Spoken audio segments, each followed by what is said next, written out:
नमस्कार मित्रांनो, कलासृष्टीतून खूपच वाईट बातमी समोर आली आहे।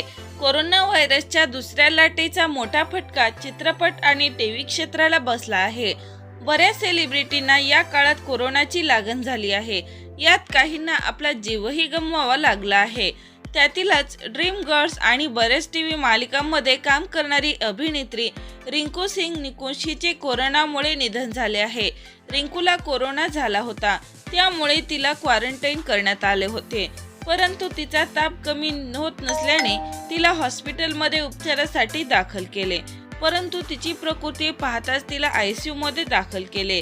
आयसीयू मध्ये दाखल केल्यानंतर प्रकृती बरी झाली होती, परंतु तिने मनाने खचत झाली होती।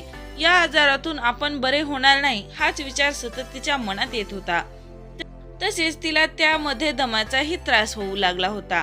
अशा या परिस्थितीत तिने धीर सोडला आणि अखेरचा श्वास घेतला। अशा या ग्लॅमर अभिनेत्रीला आपल्या चॅनल कडून भावपूर्ण श्रद्धांजली। अशाच मनोरंजन विश्वातील चालू घडामोडी जाणून घेण्यासाठी चॅनलला लाईक करा, सबस्क्राईब करा, शेअर करा। तोपर्यंत धन्यवाद।